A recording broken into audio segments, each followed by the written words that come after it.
ಇವತ್ತು ನಿಮ್ಮ ಚಾನೆಲ್ನಲ್ಲಿ ಅನ್ನದಾತ ಸುಖಿ ಭವಾನೋ ನಮ್ಮ ತಂದೆಯ ಬಿಸ್ನೆಸ್ ಇದ್ದಿದ್ದು ಟೈರ್ ಬಿಸ್ನೆಸ್. ನನ್ನನ್ನು ಡಾಕ್ಟರ್ ಮಾಡಬೇಕು ಅಂತ ಪ್ರಯತ್ನ ಪಟ್ಟರು. ಈ 53 ವರ್ಷದಲ್ಲಿ 250 ಸಿನಿಮಾ ಮಾಡಬೇಕು ಅನ್ನೋ ಆಸೆ ಇದೆ. ನಾನಾಗಿರ್ಬೋದು, CR ಸಿಂಹ ಆಗಿರ್ಬೋದು, ವಿಷ್ಣುವರ್ಧನ್ ಆಗಿರ್ಬೋದು, ಕೋಕಿಲಾ ಮೋಹನ್ ಆಗಿರ್ಬೋದು, ಶ್ರೀನಾಥ್ ಆಗಿರ್ಬೋದು, ಎಡಕಲ್ಗುಡ್ಡ ಚಂದ್ರು ಆಗಿರ್ಬೋದು. ನನ್ನ ತಂದೆಗೆ ತುಂಬ ಸಿಟ್ಟು ಬರೋದು. ಇವನು ನಾಟಕಕ್ಕೆ ಹೋಗಿ ಹಾಳಾಗಿ ಹೋಗ್ಬಿಡ್ತಾನೆ. ಎಷ್ಟೋ ದಿನ ಮನೆಗೆ ರಾತ್ರಿ 10 ಗಂಟೆ ಬಂದು ಬೀಗ ಹಾಕ್ಬಿಟ್ರವರು. ಸುಲಭವಾಗಿ ಸಿಕ್ಕಿದ್ದು ಯಾವತ್ತೂ ಪರ್ಮನೆಂಟ್ ಆಗಿರಲ್ಲ. ನೀವು ಯಾವುದನ್ನು ಕಷ್ಟಪಟ್ಟು ನೀವು ಕಲ್ತಿರ್ತೀರ ಅಥವಾ ಅದು ನಿಮ್ಗೆ ತಕ್ಕಿರುತ್ತೆ, ಅದು ಶಾಶ್ವತವಾಗಿ ಉಳ್ಕೊಳುತ್ತೆ. ಈ ಒಂದಾನೊಂದು ಕಾಲದಲ್ಲಿ ಮಾಡಬೇಕಾದಾಗ ಆತನ ಮೊದಲನೇ ಸ್ನೇಹಿತ ನಾನು ಅಂತ ಹೇಳ್ಕೊಳ್ಳೋಕೆ ನಾನು ಯಾವತ್ತೂ ಹೆಮ್ಮೆ ಪಡ್ತೀನಿ. ನನ್ನನ್ನು ಸ್ವಿಮ್ಮಿಂಗ್ ಪೂಲ್ ಕರ್ಕೊಂಡು ತಳ್ಬಿಡೋನು. ಮೈಸೂರಲ್ಲಿ ಮಹೇಶ್ವರ ಅಂತ ಒಂದು ಸಿನಿಮಾ ನಡೀತಾ ಇರಬೇಕಾದ್ರೆ ಇದಕ್ಕಿದ್ದಂಗೆ ತಲೆ ಸುತ್ತು ಬಂತು ಅಂತ ಹೇಳಿದಾಗ ನೋಡಿ, ಇವತ್ತಿಗೂ ಅವರು ಶಂಕರ್ನಾಗನ ಆರಾಧಿಸೋರೆಲ್ಲ ಆಟೋದವರು. ಕೊನೆವರೆಗೂ ಒಂಥರ ನನ್ನನ್ನು ತುಂಬ ಕಾಡ್ಬಿಟ್ಟ. That is one and only Shankar Nag. ಹೇಗಿದ್ದಾರೆ ಮಗಳು, ಹೇಗಿದ್ದಾರೆ ಮೊಮ್ಮಗ ರಾಯನ್, ಹೆಂಗಿದೆ, ಇದೆಲ್ಲ ನಮಗೊಂಥರ ಖುಷಿ ಕೊಡುವಂಥ ವಿಚಾರ. ಈ ಜನಸಂಪರ್ಕ ಇರಬೇಕಾಗತ್ತೆ. ಸೊ ಅದನ್ನು ನಾವು ಮಾತಾಡೋಕ್ಕೆ ಸಾಧ್ಯ ಇರೋದು ಇಂಥವ್ರ ಹತ್ರನೇ.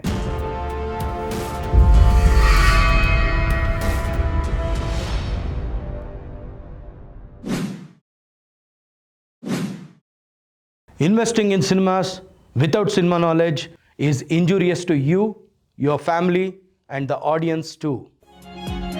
Annadata Sukhi Bhava.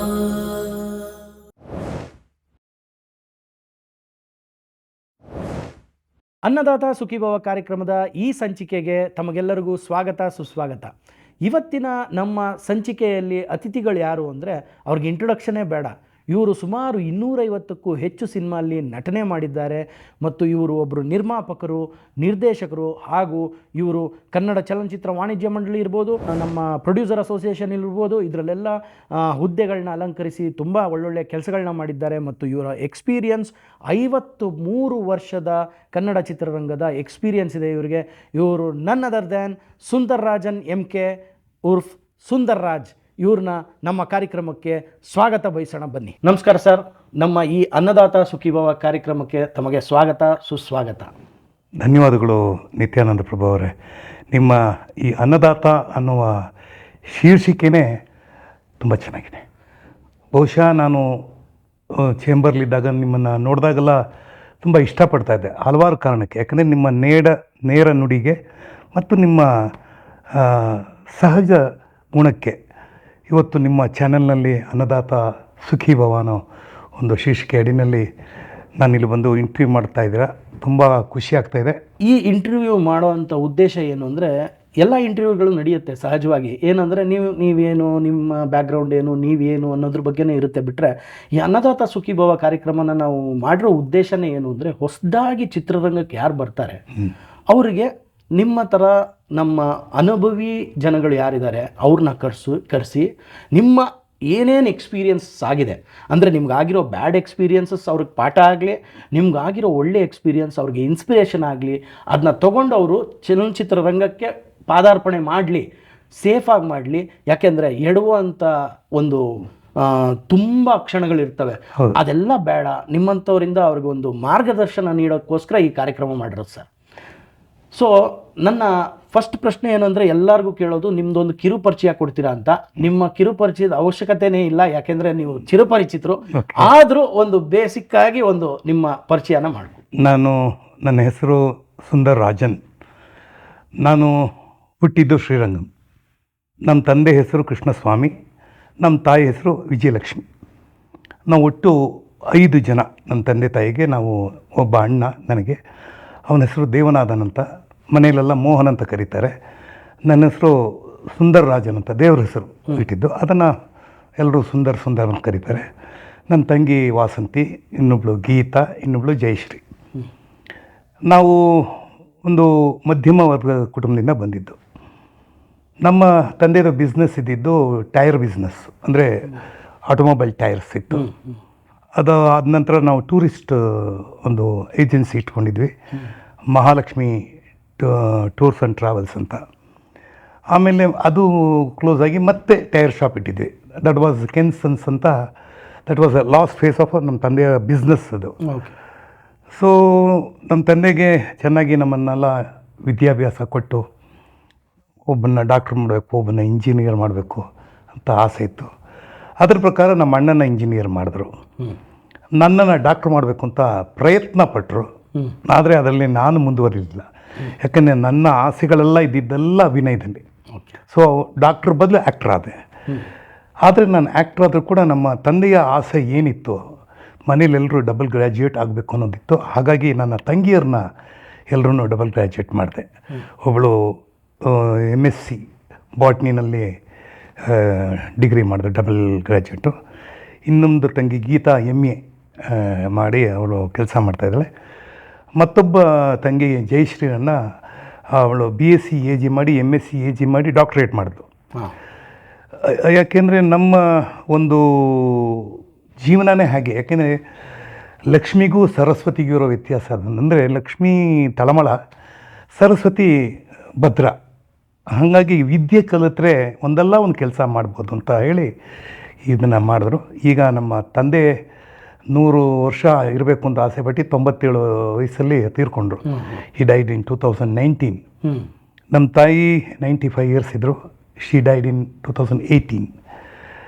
ಸೊ ನಮ್ಮ ತಂದೆಯ ಮತ್ತು ನಮ್ಮ ತಾಯಿಯ ಕನಸು ಏನು, ಚೆನ್ನಾಗಿ ಬಾಳಬೇಕು ಮನುಷ್ಯ ಅಂತ ಹೇಳಿದಾಗ ಚಿತ್ರರಂಗಕ್ಕೆ ಬಂದು 53 ವರ್ಷ ಆಯಿತು. ಈ 53 ವರ್ಷದಲ್ಲಿ ಅನೇಕ ಹುದ್ದೆಗಳನ್ನೆಲ್ಲ ನೋಡ್ಕೊಂಬಂದೆ. ಸುಮಾರು 250 ಸಿನಿಮಾಗಳನ್ನ ಪೂರೈಸಿದ್ದೀನಿ. ಇನ್ನೂ 250 ಸಿನಿಮಾ ಮಾಡಬೇಕು ಅನ್ನೋ ಆಸೆ ಇದೆ. ಅವಕಾಶ ಮತ್ತು ಸಮಯ ಬೇಕು ಅದಕ್ಕೆ. ಚಿತ್ರರಂಗದತ್ತ ಒಲವು MK ಸುಂದರ್ರಾಜ್ ಅವರಿಗೆ ಯಾವಾಗ ಮತ್ತು ಹೇಗೆ ಶುರು ಆಯಿತು ಅಂತ ತಿಳ್ಕೊಬೋದಾ? ನನ್ನ ಮಾಮ, ನಮ್ಮ ತಂದೆ, ನಮ್ಮ ತಾಯಿ ತಮ್ಮ, ಅವರು ಮನೆಯಲ್ಲೇ ನಾಟಕ ಮಾಡ್ತಾಯಿದ್ರು.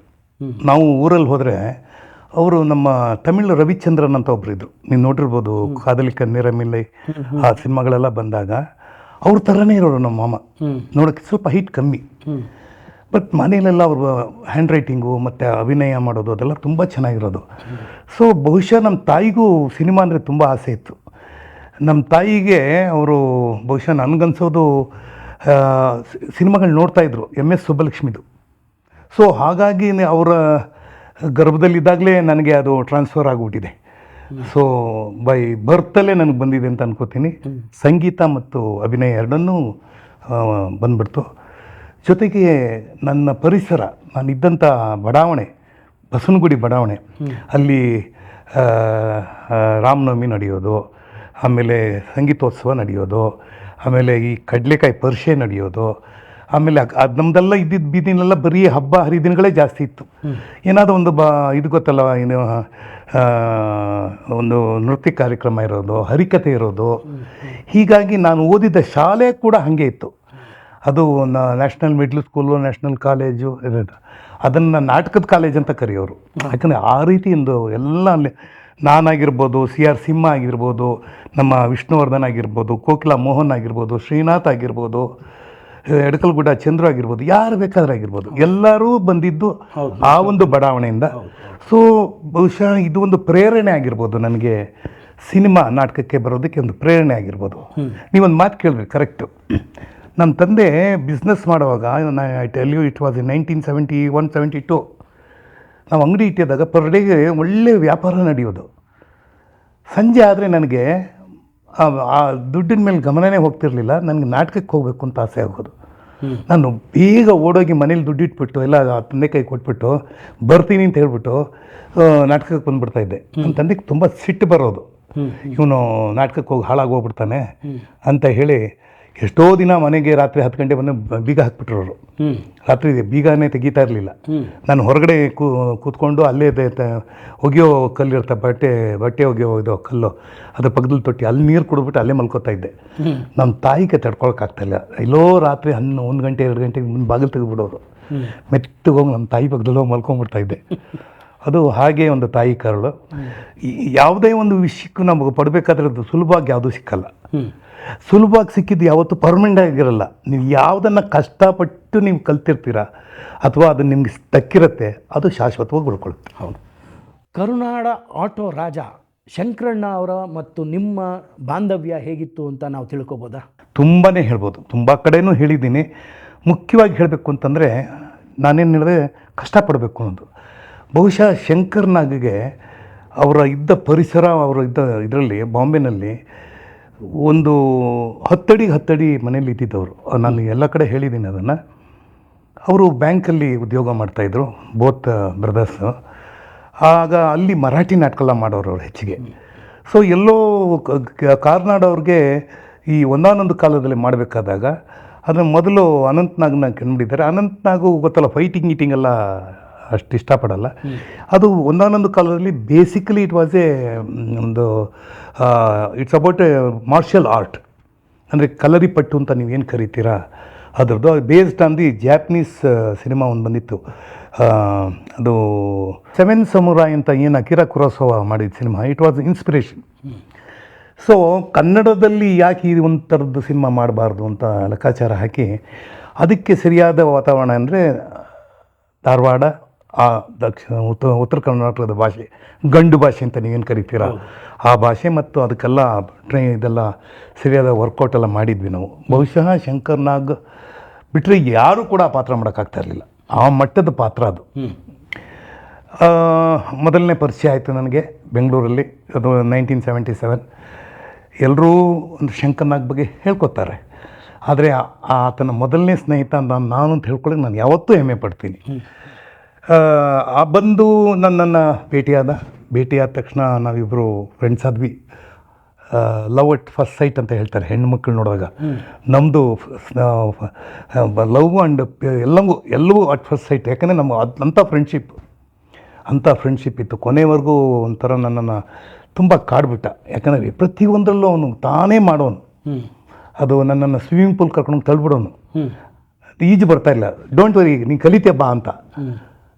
ಅದೇ ರೀತಿ ಆವಾಗ ಮೋಟರ್ ಸೈಕಲ್ ತೊಗೊಂಡ್ಬಿಟ್ಟು ಅವ್ರಿಗೊಂದು ರಾಜದೂತ್ ಒಂದು ಗಿಫ್ಟ್ ಬಂತು, ಚಿಕ್ಕದು. ಅವಾಗ ನೀವು ಬಾಬಿ ಪಿಕ್ಚರ್ ನೋಡಿರ್ಬೋದು, ಅದರಲ್ಲೇ ಫಸ್ಟ್ ಇಂಟ್ರೊಡ್ಯೂಸ್ ಮಾಡಿದ್ರು ರಾಜದೂತು. ಆ ಒಂದು ಮೋಟರ್ ಸೈಕಲ್ ಇವ್ರಿಗೆ ಗಿಫ್ಟಾಗಿ ಬಂತು. ಅದನ್ನು ತೊಗೊಂಡು ಬೆಂಗಳೂರೆಲ್ಲ ರೌಂಡ್ ಹೊಡೆದ್ಬಿಟ್ವಿ ನಾವು. ಅದೊಂದಾಯಿತು. ಮತ್ತು ಸುಮಾರು ವಿಚಾರಗಳು, ಅದು ಫಿಲಿಮ್ ಮೇಕಿಂಗ್ ಆಗಿರ್ಬೋದು ಅಥವಾ ಡ್ರಾಮಾ ಆಗಿರ್ಬೋದು, ನಾಟಕಗಳಾಗಿರ್ಬೋದು, ಹೆಚ್ಚು ನಾಟಕಗಳಲ್ಲಿ ತೊಡಗಿಸ್ಕೋತಾ ಇದ್ವಿ. ಇನ್ಫ್ಯಾಕ್ಟ್ ನನ್ನ ತಪ್ಪಿದ ತಾಳ ನೋಡ್ಬಿಟ್ಟು ಭಾಳ ಖುಷಿ ಪಟ್ಟಿದ್ದ ಅವನು. ನಾವಿಬ್ಬರು ಜೊತೆಗೆ ಆ ಪಿಕ್ಚರ್ನ ಸಂಜಯ್ ಥಿಯೇಟ್ರ್ ಅಂತ ಇತ್ತು, ಅಲ್ಲೂ ಹೋಗಿ ನೋಡಿದ್ವಿ. ಅದಾದಮೇಲೆ ನಾವಿಬ್ಬರು ಸೇರಿ ಒಂದು ಸಿನಿಮಾ ಕೂಡ ಮಾಡಬೇಕು ಅಂತ ಇದ್ವಿ. ನಾವಿಬ್ಬರು ಜೊತೆಯಾಗಿ ಪ್ರೊಡ್ಯೂಸ್ ಮಾಡಬೇಕು, ಆ್ಯಕ್ಟ್ ಮಾಡಬೇಕು ಅಂತ ಇದ್ವಿ. ಅದು ಕಾಲ ಕೂಡ ಬರಲಿಲ್ಲ. ಅದನ್ನು ಆಮೇಲೆ ಮರಾಠಿನಲ್ಲಿ ಮಾಡಿ ಅದಕ್ಕೆ ರಾಷ್ಟ್ರ ಪ್ರಶಸ್ತಿ ಬಂತು. ಪಟ್ವರ್ಧನ್ ಅಂತ ಸೇರಿ ಅದನ್ನು ಮಾಡಿದ್ರು. ಆಮೇಲೆ ಮುಂದುವರೆದ ಭಾಗ ಅಂದರೆ ನಮ್ಮ ಕುಟುಂಬಕ್ಕೆ ಹತ್ತಿರ ಅಂತಂದರೆ ಮೈಸೂರಲ್ಲಿ ಮಹೇಶ್ವರ ಅಂತ ಒಂದು ಸಿನಿಮಾ ನಡೀತಾ ಇರಬೇಕಾದ್ರೆ ಆಗಷ್ಟೇ ಪ್ರಮಿಳಾನಲ್ಲಿ ಬಂದಿದ್ಲು. ಅದು ಅವಳು ಆ್ಯಕ್ಟ್ ಮಾಡ್ತಾಯಿದ್ಲು ಆ ಸಿನಿಮಾದಲ್ಲಿ.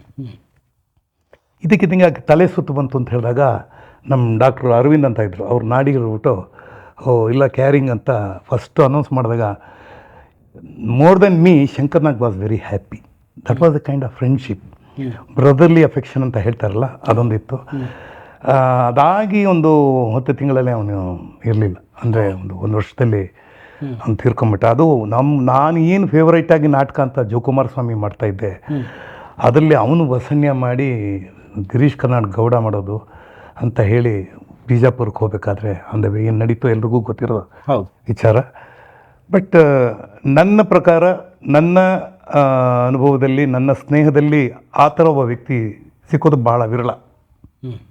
That is one and only Shankar Nag. ನೋಡಿ, ಇವತ್ತಿಗೂ ಅವರು ಶಂಕರ್ ನಾಗನ್ನ ಆರಾಧಿಸೋರೆಲ್ಲ ಆಟೋದವರು. ಹೌದು. ಯಾಕಂದರೆ ಜನಸಾಮಾನ್ಯರಲ್ಲಿ ಸಾಮಾನ್ಯ ಆಟೋ ರಿಕ್ಷಾ ಓಡಿಸೋರು. ಇವತ್ತು ನಮಗೆ ಎಷ್ಟು ವಿಷಯ ಅಂತಂದರೆ ಒಂಥರ extension of another family vehicle ಅಂದರೆ ಆಟೋ ರಿಕ್ಷಾನೇ.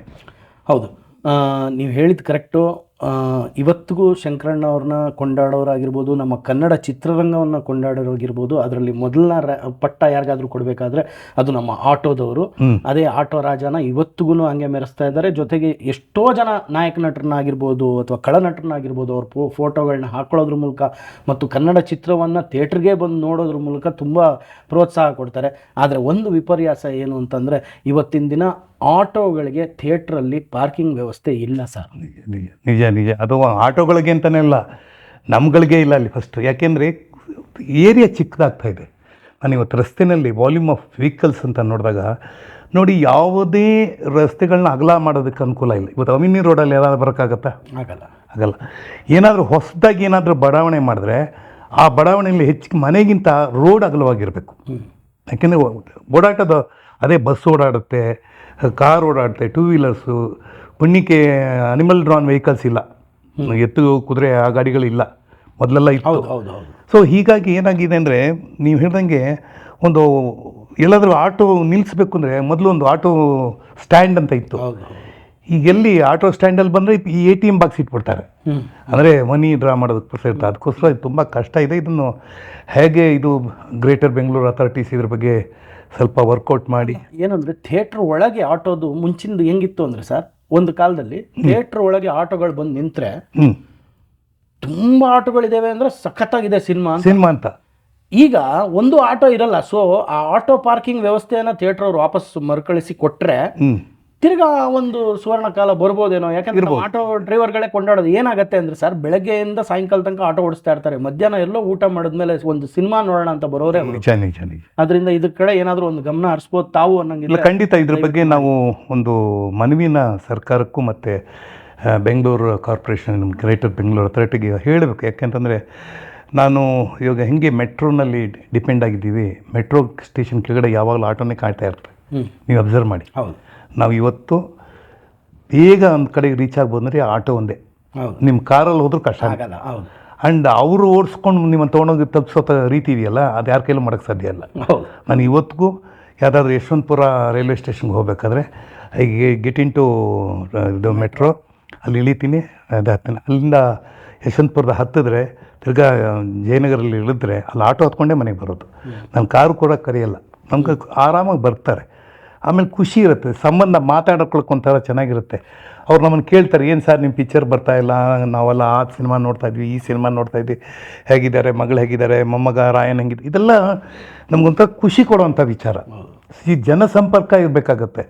ಸೊ ಅದನ್ನು ನಾವು ಮಾತಾಡೋಕ್ಕೆ ಸಾಧ್ಯ ಇರೋದು ಇಂಥವ್ರ ಹತ್ರನೇ. ನಾವು ಯಾರನ್ನು ಬರಬೇಡಿ ಅಂತ ಹೇಳಬಾರ್ದು, ಬಂದವ್ರನ್ನ ಉಳಿಸ್ಕೋಬೇಕು ಅನ್ನೋದು ಯೋಚನೆ ಮಾಡುತ್ತೆ. ಈ ಸಿನಿಮಾ ಇಂಡಸ್ಟ್ರಿ ಇದೆಯಲ್ಲ, ಇದರಲ್ಲಿರೋ ಅಂಥ ಟೆಕ್ನಾಲಜಿನ ನಾವು ಬಳಸ್ಕೋತಾ ಇಲ್ಲ ಸರಿಯಾಗಿ. ನಾನು ಏನು ಮಾತಾಡ್ತೀನಿ ಅನ್ನೋದ್ರ ಬಗ್ಗೆ ನನಗಿನ್ನ ಎಚ್ಚರ ವಹಿಸೋರು ನಮ್ಮ ಫ್ಯಾನ್ಸ್. ನಿಮ್ಮ ಸ್ನೇಹದಲ್ಲಿ ಇನ್ನೂ ಮುಂದುವರಿಯುತ್ತೆ, ಎಪಿಸೋಡ್ಗಳು ಬರುತ್ತೆ, ಕಾದು ನೋಡ್ರಿ.